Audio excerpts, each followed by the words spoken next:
President-elect Donald Trump says he would consider leaving in place parts of the Affordable Care Act, also known as Obamacare. It's an early indication Trump may be willing to compromise after a campaign in which he pledged repeatedly to repeal the health law. Trump says he favors keeping the part that would not penalize for pre-existing conditions and that would allow kids to stay on their parents' insurance plans until age 26.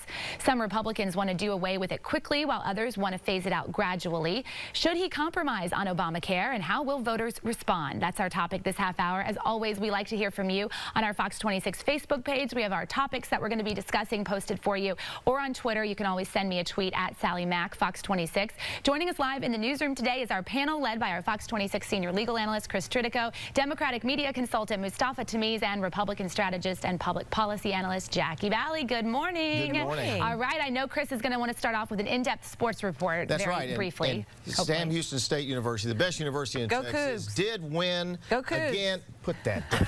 Did win again, and the Cougs have lost several games. Did win again, and I know that my sports reports were rejected while I was out of town in trial. The people demand to know what Sam Houston is doing, so I don't want this to happen ever again. 10-0, headed next week to go for the Southland Conference Championship, head for a national championship. All right, here we go. Now, as I watched while I was out of town in trial and unfortunately missed the greatest, the most important election we've had in a long time, Donald Trump, his campaign was, in part, one of his signature campaign pieces was, we have to reject and repeal and replace immediately the disaster of Obamacare. That was his key phrase throughout the campaign.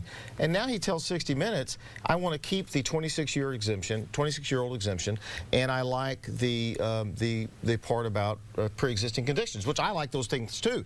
But how can he say that 24 hours after he gets elected, after promising this to the people? He's setting up a huge fight with Congress, isn't he? No. A lot of politicians say things when they're campaigning, and then once they actually start going through the laws, they realize that there are certain laws that are in existence that they cannot actually immediately implement certain things or certain changes that they've said that they would. And it seems that that's exactly what President-elect Trump is doing. As he's going through, it seems as he is going through some of the issues with his transition team. And by the way, we don't even know exactly what that means because we haven't seen what his new proposals are. We haven't even seen the interview.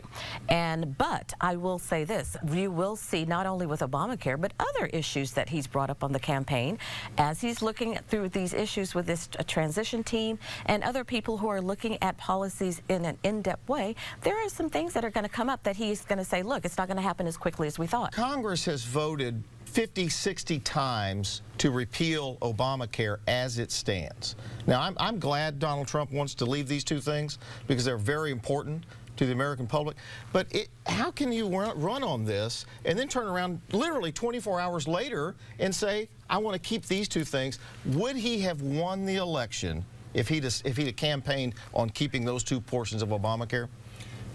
We don't know, but the challenge is 20 million people have health insurance, and you want to go to 20 million Americans and say, I want to take that health insurance away. So if you have a child who's got cancer or leukemia and you're treating that child and you have health coverage through Obamacare. But he won the election saying that. Well, that is the challenge of governing, and you're going to see that Donald Trump on policy after policy after policy because the claims that have been made are unrealistic and untenable. All right, but my point is, how does he go to Congress now and say, I won the election saying we're going to repeal this entire law, and then 24 hours after he wins says I'm going to keep these two? He's not going to repeal it. He's going to make the amendments that there's a consensus around what amendments needed to make, and then instead of calling it Obamacare, they'll call it something else. And that's really the process. Rather than doing substantive changes, you're going to do a spin of language and try to rename it because what bothers them the most is that it's called Obamacare, and they're the ones that named it. They're the ones that Let me go to Sally. She's monitoring our social media. Okay, we've got a couple of Republicans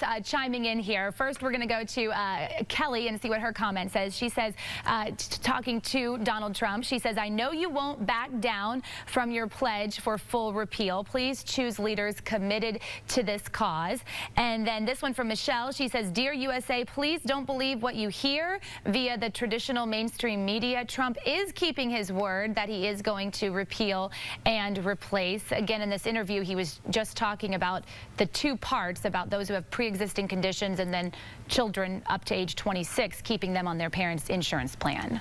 Okay, and that's my point. That's the point. I saw that clip of that portion of the 60 Minutes interview, and he clearly says, I like these two provisions. We're going to keep these two provisions. And those two tweets say exactly the point I'm trying to make. He's setting up a huge fight with Congress and his voters on his campaign promise. Well, I don't think that we should say all of that based on one segment of an entire interview that has not been aired yet.